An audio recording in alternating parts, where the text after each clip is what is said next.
तो एगो लड़का रहे माई जानलू है ना तक है ना वीडियो करी तो एगो लड़का रहे तो ओकर बुखार हो गई तो बुखार हो गई तो ओकर बाबूजी रहलन तो गइलन डॉक्टर साहब के एगो टिकिया ले अलन बुखार के टिकिया पैरासिटामोल तो लड़कवा के दे तलन के ला दवाइया खा लो तो लड़का जानते वो दवाई खा लन सना तो लड़का कह के ना हम टिकिया ना खाइब हम खइबे ना करब तो दवाइया खइबे ना करे लड़कवा तब तो बड़ा फेराम पड़न कि भाई दवाई खइबे ना करी कह घोर के पिया तो कहते ना हम घोरियो के ना पियो तब कहन के दवाई देम ना बुखार उतरी कैसे के तब का कहलन कहन ठीक बात तो चल गलन के बाबू बाहरा गइलन तो 2 गो लड्डू ले अइलन लड्डू आ एगो लड्डूया फोड़ के आ वही में टिकियावा डाल दिहलन दवाइया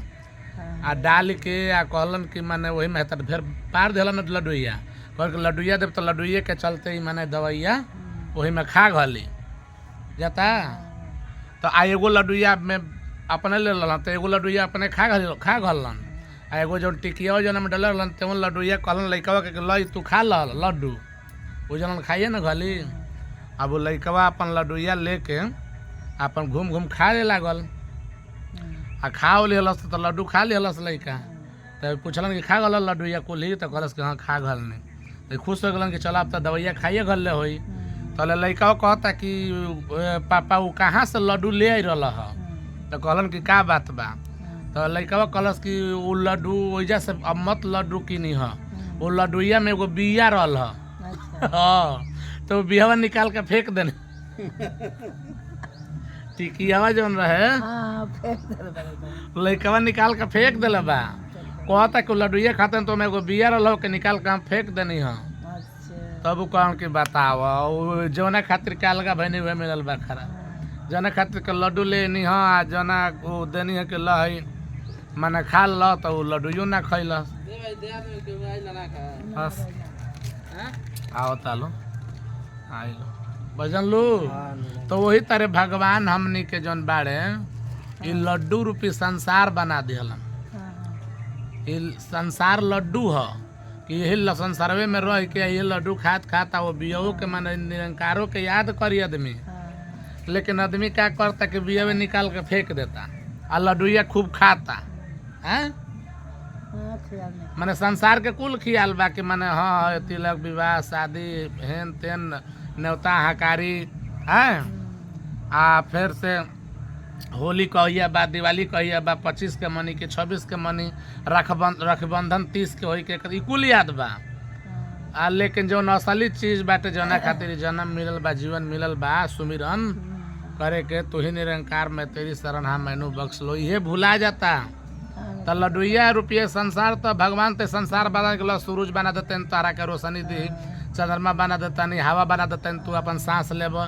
भगवान कुल ही बनैल ना कहलन कि यही में रह के एक संगे संगे हमरो के याद करी लेकिन आदमी संसारवा में तो रहता लेकिन भगवाने के भुला जाता तो यही से तो के भगवान का नहीं के भुलाए के तू भुला जाता लू नहीं कहाँ बुलाता सुमन तो करबे करला सुमन कर ले सुमिरन करे लो तो तू ही ना कि नाती में या पतो में अरे भैया सबका में बाने भगवानों में बाने भगवानों का सुमिरन करे लो ना हाँ भगवानों का सुमन कर ला हाँ ये ना कि नाती ने के खियावे पियावे में तू करे में हाँ सुख में सुमरन कोई ना करे दुख में सुमरन सब करे हाँ जब पहले से सुमरन करते थे दुख का है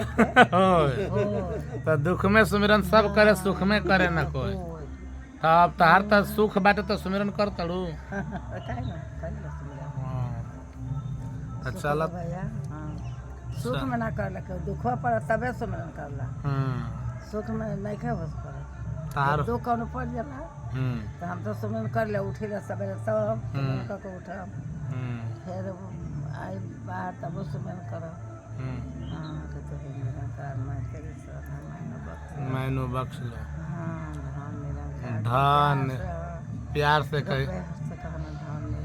धन निरंकार कहेला हाँ हाँ तब कहाँ अब जेते ना हम हाँ हम 6 दिन में सब गोइल हम अपन सुमिरन को के चाहे के होते तोड़ जिया बता जा हमरा के हाँ तो ही हमके नहीं खा जाए दे हाँ वो तो न सेवा हमारे कर देता रहा ना हाँ कि वो जाते नहीं खे पारा ना छोड़ के तो हाँ हाँ अब कौन चीज से हमके नहीं खे कि हाँ हर चीज बिना हम दुखी बने कोई चीज का हम सुखी बने वही से हमारे परनामा जात नहीं खे ना ना वो जात नहीं तो जितने दिन परनावा रही उतने दिन सुमिरनवा करबू तो ठीक है ना बा हाँ भैया कर ला जितना दिन रही तो उतना दिन सुमिरन करबू हाँ भैया सत्संग हर 12 तारीख के घरे होते हाँ, बा घरे होते हो भैया कोनो नहीं खे हाँ अब कोई चीज का हमको भैया थी बैठले बा हाँ तो नाम के कुछ के दुख देते नहीं खा जाए एगो भगवान के हाँ साल भर पर चरण छुए हाँ हाँ भैया तो तुम भैया हाँ तोरो का से बात देतन भैया खूब कुशल रहा खूब तार जड़ा बना रहो दुआ आशीर्वाद खूब अपन लड़का फैका तार खूब तुम भरल रहा भैया हाँ सुखी रहा भैया हाँ कमाई में ना बरसात पानी ढेर हो गए बटे ई जेकर घर जाते एगो दूगो उठाही के परत ले ली खा ली महाराज कितना बढ़िया पेट